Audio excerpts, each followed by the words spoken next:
such as baseball, basketball, and all of the regular, more commercial sports. It's good to see them emphasizing this aspect in this sport. This is a sport if you really think about it.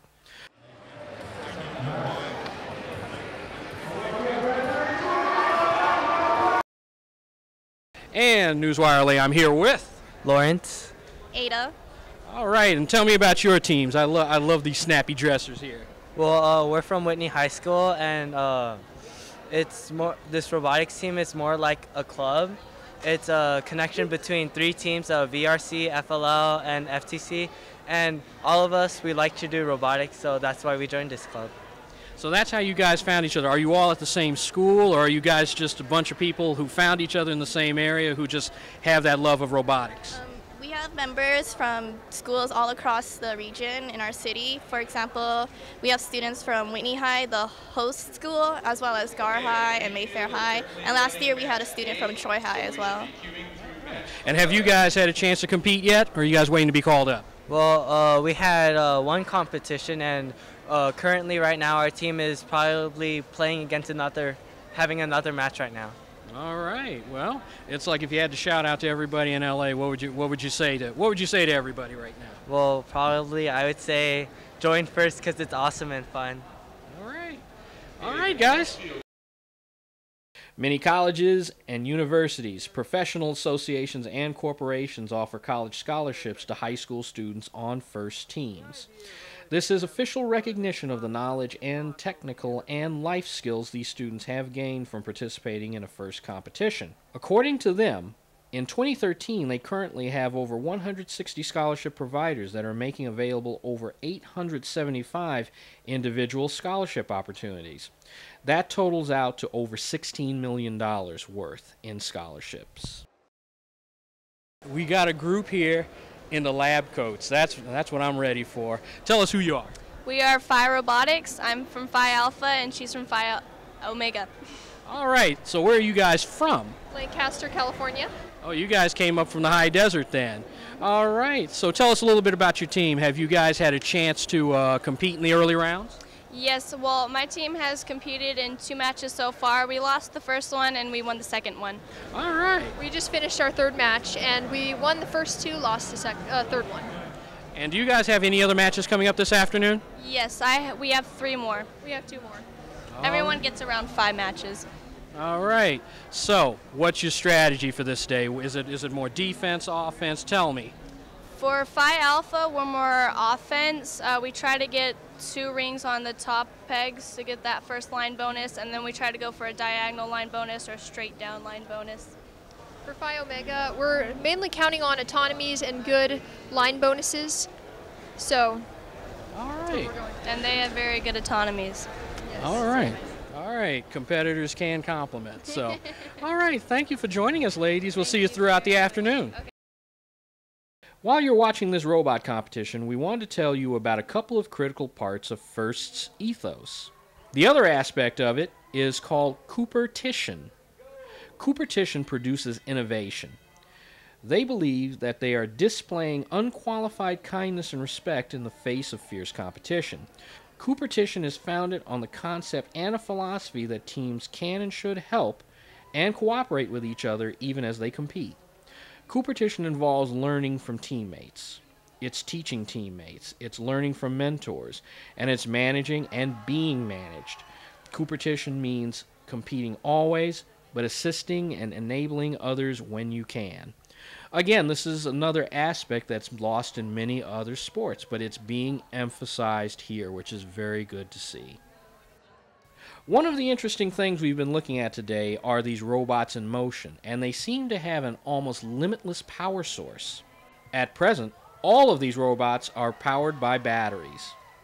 Many different types of batteries can be used as a power source for robots. They range from lead-acid batteries, which are safe and have relatively long shelf lives, but are rather heavy, to silver-cadmium batteries that are much smaller in volume and are currently much more expensive. Designing a battery-powered robot needs to take into account factors such as safety, cycle lifetime, and weight. Generators, often some type of internal combustion engine, can also be used. However, such designs are often mechanically complex and need fuel. require heat dissipation, and are relatively heavy. A tether connecting the robot to a power supply would remove the power supply from the robot entirely. This has the advantage of saving weight and space by moving all power generation and storage components elsewhere. However, this design does come with the drawback of constantly having a cable connected to the robot, which can be difficult to manage. Newswire L.A. I'm with Nick Stone. And Noah Sutton-Smolin. Tell me a little bit about your team. Tell me where you come from, who you're representing today. We're from San Diego, from Canyon Crest Academy. We're team 4278 D-Evolution, and yeah, we're looking forward to the competition today. Have you guys had a chance to participate in the early rounds? Yeah, we have. We've had a few games where we've had connection issues, so we're working on sorting those out now. But once those get cleared up, we should be getting some good scores. Talk to me a little bit about the intricacies of troubleshooting these types of problems with electronic equipment. The main problem is that there are 5 pieces in this that can go wrong. There's the power cable. There's a cable that goes to the Wi-Fi card.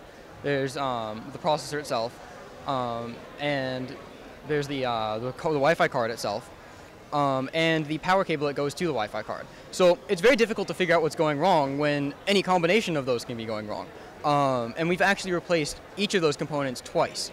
So I don't know. Is it customary for all the teams to come with a cache of spare parts just in case these things happen? Yes. Yeah, I would say most teams come with quite an assortment of tools and parts and things to either implement new things on the fly or fix things that go wrong, because things definitely do go wrong. I know sometimes in auto racing, sometimes there are spare cars. Do you guys sometimes bring a spare robot, or would that be fair in the competition? It's actually technically not allowed to bring a second robot, and so yeah, you just can't bring a second robot. So most teams bring enough parts to almost make a second robot, so that makes up for it. How long did it take you guys to build the robot that you're using today? Our robot took about 4 weeks, I would say, to build completely, and then it's been several months of troubleshooting and testing and making sure everything on the robot works as we intended to. And well, obviously it's not doing that today, but that is the goal. That's what we've been doing. But to actually build the robots tend to be fairly small, so it's pretty easy to build them quickly as long as you have a good design, and we make sure we have all our robots computer CAD, which is computer-aided design. Which makes it really quick to build robots when you know exactly what it looks like in a 3D model. All right, guys. Well, I'll let you get back to troubleshooting. I assume that's where probably the rest of your team is hiding. Yeah.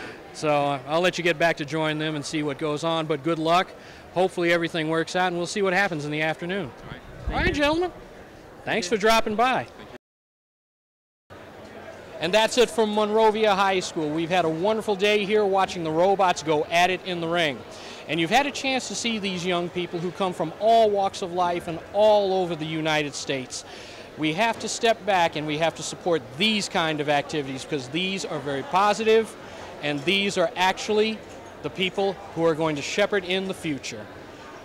That's it from Monrovia. I'm your host, Chin Thomas Sanksy, and remember to follow everything Newswire L.A. Look us up on Facebook and Twitter at Newswire L.A. We'll see you back here next time, and good night.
Stay tuned for more news on this Westlake Signal station.